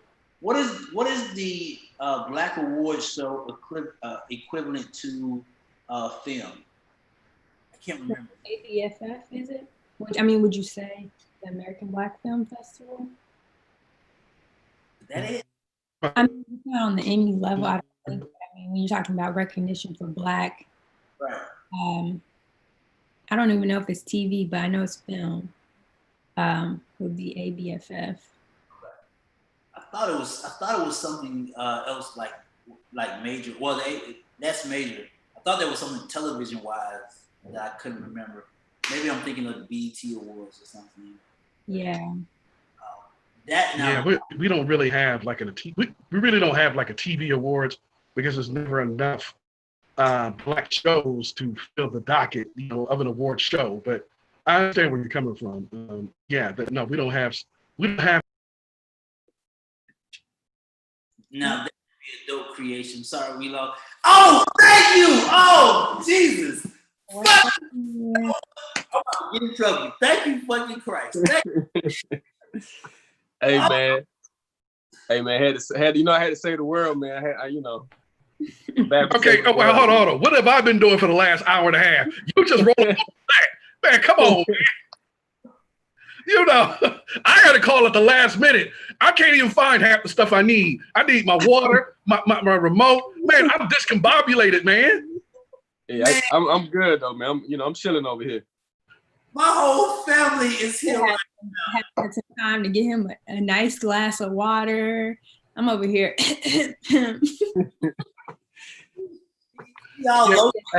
So I would just like to talk. I would like to start because we've all given our opinions about.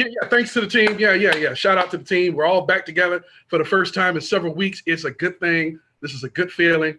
But we've all basically articulated eloquently our opinions about what took place last night. We all know what took place yesterday, and so we might as well go ahead and get your thoughts, Mr. Shaw, about what took place and what it means, more importantly, and where should we go from here?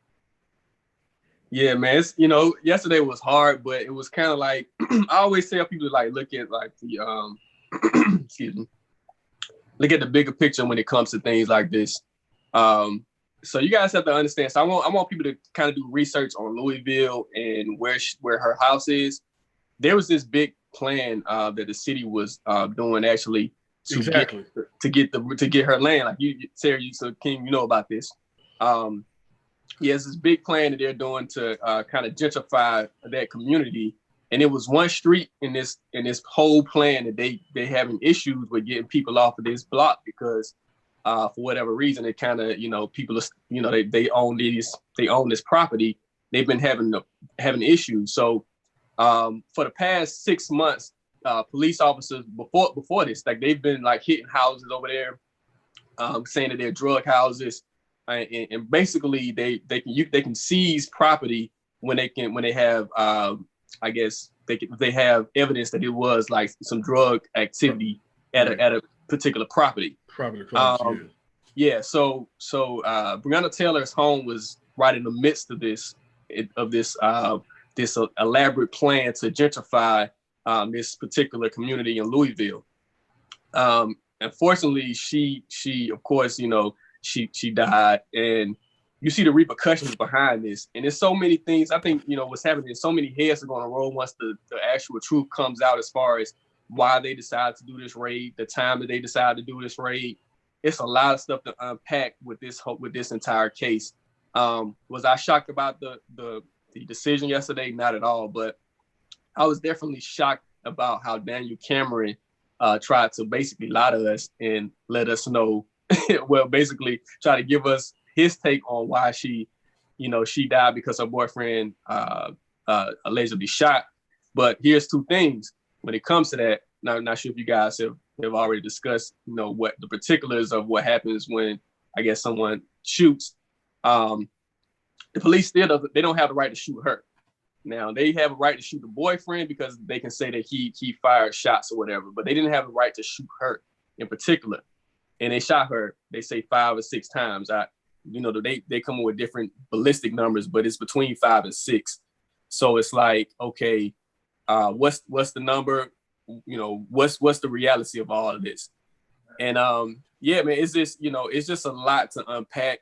I think what's going to happen, I think the only way that the cops can actually get charged or something can happen to them is if the Justice Department charges them with a crime. And we know that this administration is not going to do it at all.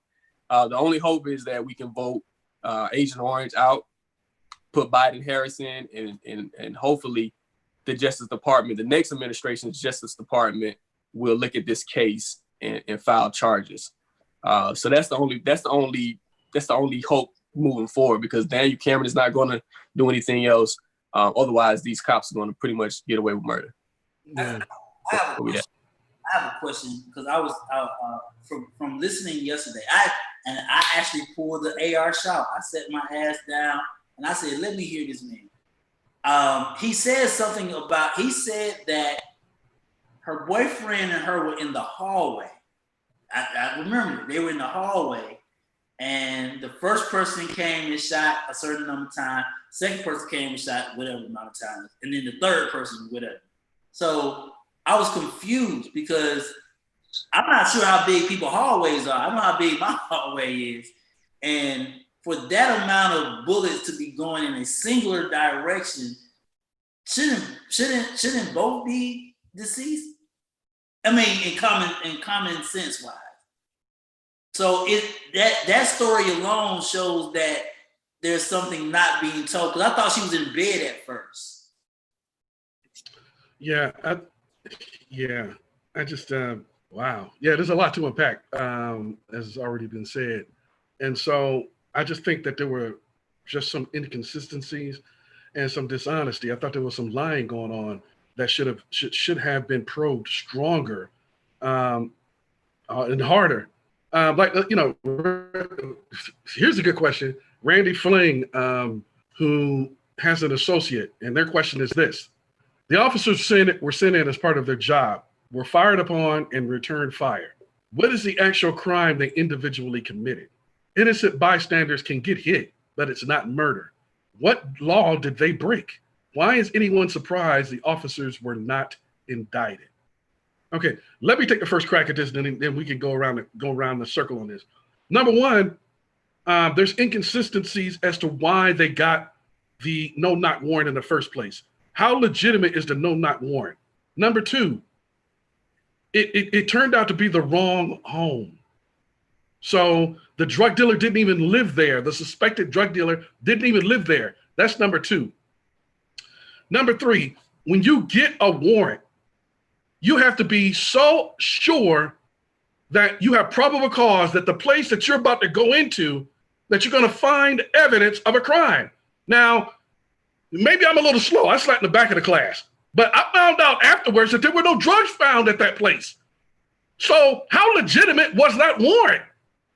So that's my answer to Randy Fling's associate's question in regards to what crimes were committed. And then afterwards, number four, report said that they did not fill out the police report. See, it was filled out later. So there's a lot of things that they could have got indicted on, not necessarily outside of murder, like lying to investigators. That's a felony. So, but I'll let somebody else respond. Lying to investigators, their body cam. They initially said that they didn't have any. They weren't wearing any body cameras, but there's actually a picture of one of the officers with the body cam on, so he just didn't have it on. He basically turned it off. When it comes to the no-knock warrant and what was said before they broke in, reporters at the Washington Post said they found 12 people who said that they didn't hear anything. They just heard noise. 12 neighbors said they didn't hear anything. They only heard noise. One person said that they heard the officer. That's all they needed. That's all they needed. They needed what? That's what I'm saying. So they went off of the testimony of one person who said that he heard the officers, but they ignored the 12 other people who said that they didn't hear. And Breonna Taylor's boyfriend said he didn't hear as well. When it comes to America, of course, we all have a Second Amendment right. We have the right to protect our own property. We have the right to, if someone's for self-defense, if someone comes into your home, you can defend your home. So he was defending his home. He was defending his property. You have that right in America to defend your property. And so where's the NRA at this point? The NRA, they're big gun proponents about, defending yourself and the right to bear arms and the right to defend yourself.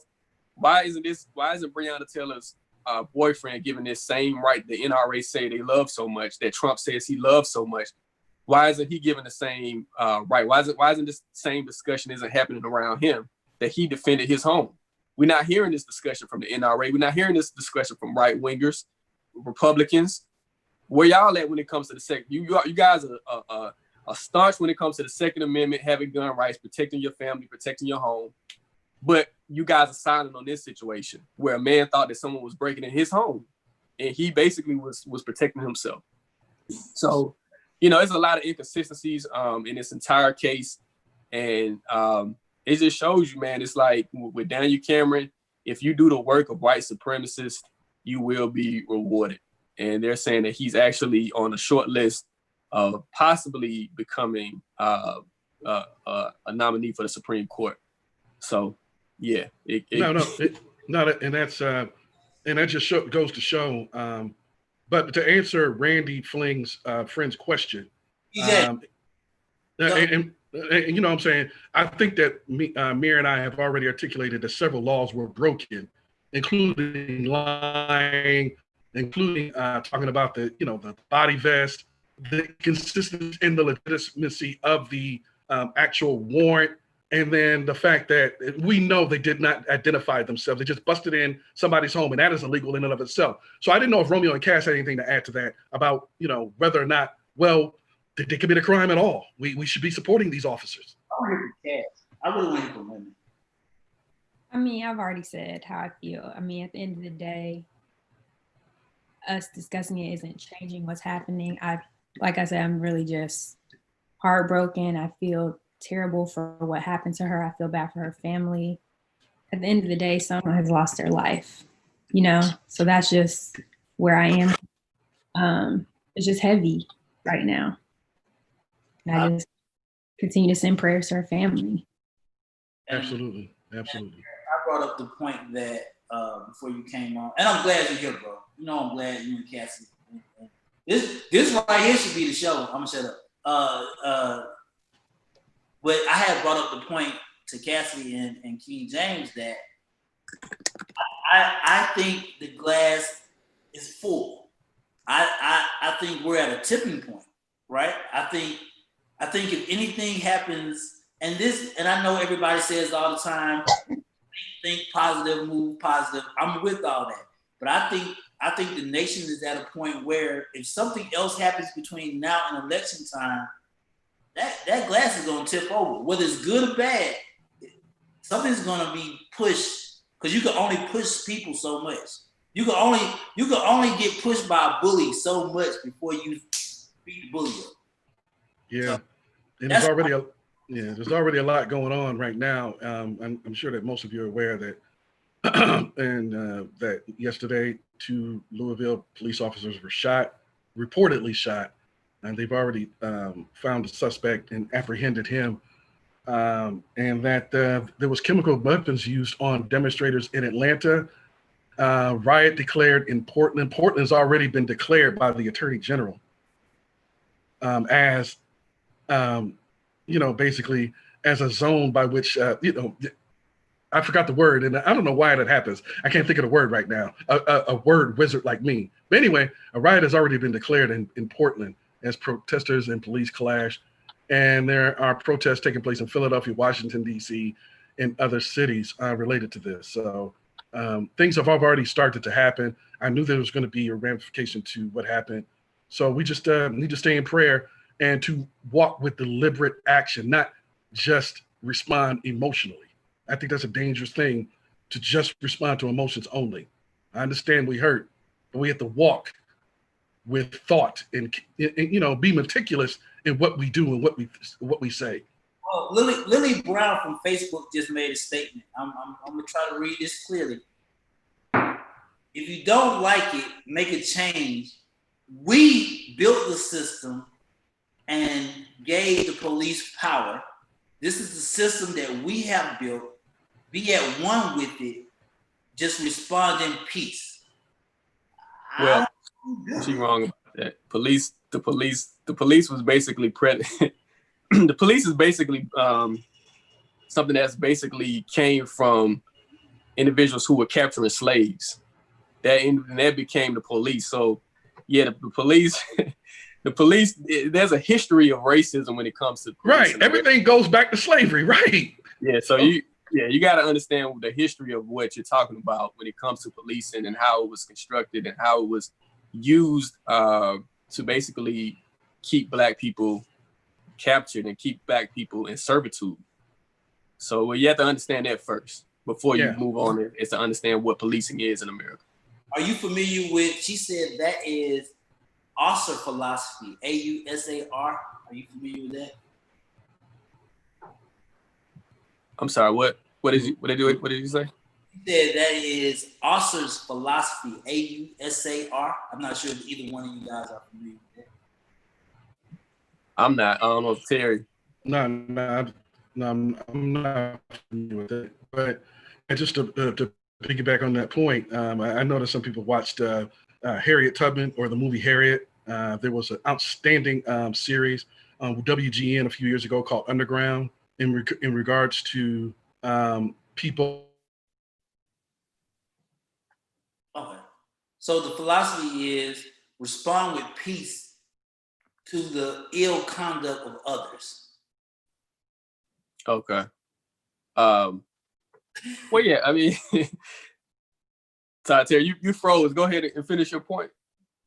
Yeah, I forgot what I was talking about. So y'all can go ahead. About Underground. It's Harriet Tubman. Okay, can you hear me now? Well, I was just talking about. I was just speaking back off of your point in regards to movies that people can go and find out, get some actual evidence of what you're talking about.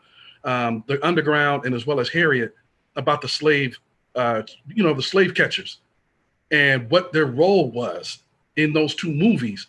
Outstanding series, The Underground, with Jussie Smollett's sister, Jernee Smollett, and how that translates and what the police is now. They had a role, but it was not a role that benefited Black people. It was basically to maintain the status quo.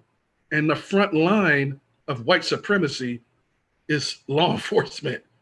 And so you have to understand what role that plays. So when they say that, we created, no, Black people did not create that. We did not support that. We support the police, but we support the equitable distribution of the law, equitable protection of under the law. But we didn't create this system. No. Okay. Now we go on to our next point. Before I freeze again. James, I need you to respond to this. Her name is Lily Brown says, the same Lily Brown who made the comment earlier. She says her name is not Harriet Tubman. Her name is Araminta Ross. Say her real name. Now, I'm not sure where all of this is coming from, but there's a lot of conversation on Rolling Out Facebook this morning in regards to, I guess, police and their. Well, okay. I can respond to that. Right now, it's not really consequential. It's inconsequential to get the name exactly right. This is why we still say Malcolm X. Now, people who study history know his name when he died is El-Haj Malik El-Shabazz, which is why his children's last name is Shabazz. But we still call him Malcolm X because so many people don't know him as Shabazz. So in this context, I'm going to refer to her as Harriet Tubman because they don't know her as any other name. And it's not really the name we're talking about. It's the concept of police brutality, not a name. Let's stay focused, people. And this is you know what? I don't know what's going on with Facebook. Facebook's on fire right now. Shout out to everybody making comments.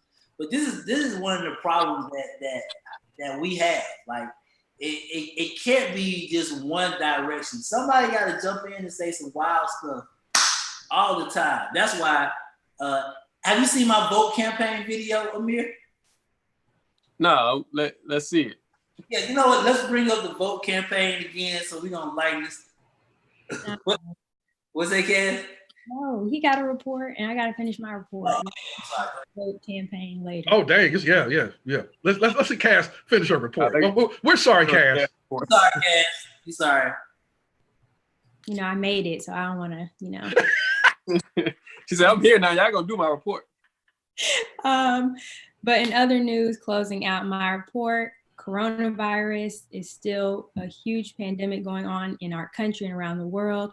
We just marked the 200,000 death toll mark in our country, which is very scary. So this is still very real. Please continue to wear a mask. It is getting real. The closer and closer we get to the election, the more they're talking about these vaccines and what's going to happen. A lot of companies, I think Johnson & Johnson is in like their third testing trial period. So this is still very real and it's still a lot going on with coronavirus. This is not over. Flu season is about to happen, which is even crazier. I can't really imagine what flu season looks like with coronavirus going on. So definitely protect yourself. I think it's going to be a very crazy fall and winter going into 2021. So I don't know. What do you guys think about this? Yes. It's, the thing is when it first started, I think it was like, I don't know, March or something. And I think most of us thought that we would probably be like, a couple months in, maybe my initial thought was that everything was going to be over by Memorial Day. I was like, by Memorial Day, we'll be good. The summer's going to be great. Yo, it is fall. It's October. It's winter. And there seems like there's no end in sight. And it's like, we've seen that, because America leads the whole world in deaths. Like, that is insane. Like, a country that has so much that's like, like when it comes to medicine and in the medical field, America is ahead of like most countries in the world. But for some reason, we have the most deaths in the world.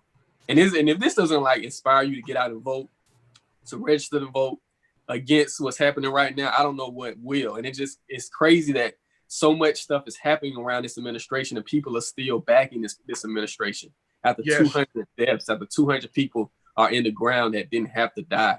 Like, it's insane. Like, people really need to understand that we got to make a change come November. So. Absolutely. Also, very quickly, because I know I could be verbose, but very quickly, the one point on that is listen to the medical practitioners, the medical experts. Dr. Fauci has already articulated that this will not be totally over, the first wave, until the end of 2021. Yeah. So we're not even at the end of 2020 yet. We got to get to the end of 2021. That's number one. Yeah, I know. I know, Cass. That's a big pill to swallow. Number two, the good thing that's coming out of this is that there was a report that I saw, and I forgot the name of the publication, by which they've already said there has been like a 65% drop in the number of flu cases at this time from last year because of the fact that people are practicing social distancing and quarantining and wiping and washing their hands, using hand sanitizer. So maybe this year's flu season won't be nearly as bad because the people are already practicing things to prevent getting COVID. So that's a good thing to look at it. So, that's kind of a little bit of a positive, a little bit of light. Romeo, you got anything to say on that? I'm with Cass. I don't know. It's like Amir said, like you try to find the end goal to the race. It's a marathon. And this is definitely, this is definitely a marathon. 2021 is the end of 2021 is a long time. Long time. Whew. Long time. Yeah. Whew. Wow. Mask up. Stay out of the clubs in Atlanta because Atlanta is turned, boy. They in the club, they got the hookah popping, they ain't got no mask on in the club. I'll be like, all right. And when I go in, because I go into the restaurants a little bit more frequently now to get my takeout food, because I'm sick of eating groceries. I'm tired of groceries. You know what I'm saying? I just want me a nice, sloppy, juicy hamburger once in a while, okay? Every once in a while. So I went into, and the people are looking at me. My own people are looking at me like I'm crazy because I got a mask on. Like I got a problem. Like I got a third eye. You know what I'm saying? Like I got horns on my head. They're looking at me like I'm crazy. They actually got an attitude, my people, because I'm wearing a mask. I just want some food, people, so I can get the hell out of here. All right, that's all. I mean, I don't understand it, Romeo. I don't understand it, Romeo, Amir, Cass. I don't understand it. What is the problem with the mask? What's the problem? I mean, but remember, like, I don't know if this was at the beginning or like early on, they were saying only 100 and something thousand people will die. Only. And now we're at the 200,000 mark. And it's, to think we still have several months in the year left. It's just really crazy. And then to think 2021, that's a long time to go. Yeah, but it's the lack of adherence to medical experts. I mean, if you think Dr. Fauci is lying and people like him and the CDC are lying, then come out and say that. But to disobey their commandments, these are the people who you pay. These people work for the government, so our taxes are paying them. If you don't think they're telling the truth, fire them. We're paying their salary. Why will we not adhere to what they're saying so that we can stop this thing? I don't understand it, Romeo. I don't understand. I'll let Cass continue, but like Amir said. Oh, okay. I'm sorry. Did I interrupt your report again? I'm sorry. Go ahead. Out of everybody in the world, Atlanta is lit. It's lit, boy. It's on fire. What is quarantine? Right. I just don't understand it. But does that conclude your report, Cash? Because I don't want to interrupt you again. Get into these birthdays first. I'm gonna pass it to Amir quickly. I'm gonna do some of the birthdays that were yesterday as well as today. We can pull it up. We had yesterday, shout out Jordan Woods celebrating her birthday, Jermaine Dupree, and then today, Trinidad James. Shout out to all of them, everybody else celebrating. Happy birthday to y'all. Make it a good one. With the one hit. Happy birthday. Yeah. Happy birthday. Are we gonna play the birthday song? No. We got balloons, yeah. The cake is on the way. We got the music playing, cause it's your holiday. Woo! We invited family, and everybody came. I strike a pose for me like you in a picture frame. And you got your finest clothes on, and $1 million smile. So we gon' celebrate you for a while. Yeah. And don't forget we got the candles when you away. Don't forget we got the candles. Happy birthday, gonna celebrate you for a while. Candles, blowing you away. Wait. Candles. Happy birthday, happy girl. So if you're proud to make another year, then put your hands up, clap them in the air. So shout out to everybody celebrating birthday today. Before we leave, our show is almost over. We're gonna get to Amir's report. Before you begin, Amir, I just wanted to give another shout out to Randy Flynn. Thanks for the assist. When we're talking about these anarchist cities that are being designated by the Attorney General and the President of the United States, these have very real and vast consequences, because when you are designated as an anarchist city, and I wouldn't be surprised if Atlanta gets designated as that, and DC gets designated as that, the federal government can withdraw money to help you pay for your law enforcement. So these have vast, serious, multi-pronged ramifications for being designated an anarchist city. And because Portland, which is 93% white, because they refuse to get with the program, as said by Agent Orange, they're being punished. And so, yeah, I just want to get to that. Shout out to Randy for that report. And now I yield the floor to AR Shaw. Yeah, vote people. Vote, yes. Don't let them steal your vote, because they're trying to do some voter suppression. I know it's gonna be some craziness. Dude already said he don't want to leave the office, so you gotta vote. It has to be a blowout. It can't be close, because if it's close, we might be on the verge of a civil war. And I'm not playing. I'm not just throwing it out there. All right, let's get into it. Let's get into this report. What we got first? Ricky Smiley. I'm sure you guys seen this, but Ricky Smiley went off on this white man in Florida for calling 2 black women the N-word. And so it was a situation where the white man, he only saw the black women first. He thought that they were alone. And of course, he thought that he could bully them. Here's a clip of the incident. I want to know what made you say it, though. What made you say it?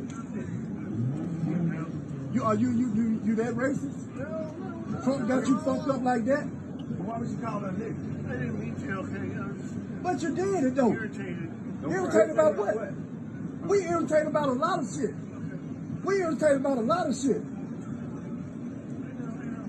Hey, don't do it again. We are not our fucking ancestors. Do you understand? You understand?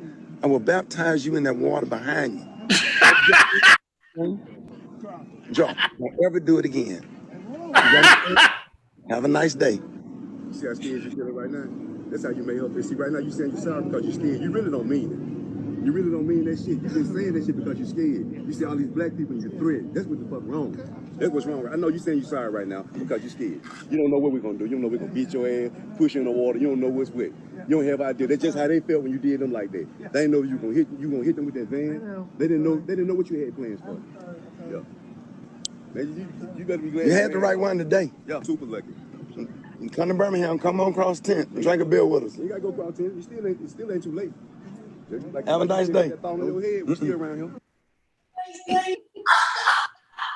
He said he would baptize him. Of course, but of course, you see how things changed when men confronted him. Of course, he was, it's another incident where he thought that he could disrespect a black woman. Ricky Smiley and his crew rolled up on a guy and just let him know that you can't be disrespecting black women, and they checked him, and that's what needs to always happen. We got to check individuals who are trying to disrespect black women, and shout out to Ricky Smiley for standing up in that moment. What we have next? Oh, we can come back to it. Racism has cost America's economy $16 trillion. There's been a study done by Citigroup Bank, and they basically broke down the economic, the factors of how racism has pretty much cost the American economy $16 trillion when it comes to discrimination of entrepreneurs who aren't given loans, when it comes to how the housing industry, where of course blacks they've been discriminated when it comes to mortgages, discriminated when it comes to actually getting a mortgage in certain communities. And so we've seen this discrimination on that end, and also with education. So they broke down from a numerical standpoint how racism has economically impacted the nation. And so there's a cost to this. There's a cost to all this discrimination, and it's cost the nation $16 trillion. So that just lets you know that people are so hell bent on keeping black folks down that it's actually hurting the country economically. Yeah, I think that I'm not, and that's is really daunting, but I'm not surprised, because you remember for the longest time, the state of Mississippi, by far the poorest or one of the poorest states in the country, and that had the opportunity to gain multinational corporations to come into their state and begin building like Mercedes-Benz. They refused to change the Confederate letters. They refused to vote out the Confederacy on their flag, their state flag. And so that had a cost to it. So what I'm saying is that some people are so hell-bent that they're willing to destroy themselves before they give any love and any equity and equality and justice to the people. And there's no state that has more black people than Mississippi. So this kind of goes along with what you're talking about here. Some people are willing to destroy themselves so that you can't get it. If I can't have it, you can't get it. So yeah, they'll definitely destroy the country before they allow before they end white supremacy. They'll just destroy the country before they end white supremacy. Go ahead, Romeo. I was telling you to keep it going because I want you to see my voters video. Okay, let's go to this last. Okay, I'm sorry. Yeah. So we can talk a little bit about hip hop. Of course, academics and Quavo, they've been going back and forth. Of course, a couple years ago, academics was in that clip when they had the interview at the BET Awards, and academics, he claimed that he couldn't understand Takeoff. And so this is what academics said about Saweetie and her raps. For the pussy. Yo, what's that song that Saweetie dropped? I forgot what that shit is called. Saweetie is trash, nigga. What, my type? Oh, that's my No, not my type. There was one after that. Let me tell you why Saweetie is trash to me. Saweetie is only a cute face that number one doesn't write, but a lot of women don't. It's fine. Yeah, true. But she's remaking old songs, nigga. Like the songs the songs you're saying is hot. She basically taking an old song that was already a hit and making a girl version and putting it out. Hey, actually getting no publishing off that motherfucker. Not one piece of that motherfucker. I know. Probably getting like 1% publishing. Yo, but you have a hit song. Yo, the song "Tap In," nigga, she's used "Go On and On." She's using that. She used the beat. I know.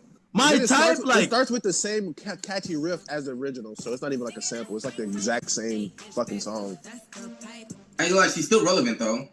Bro, yeah.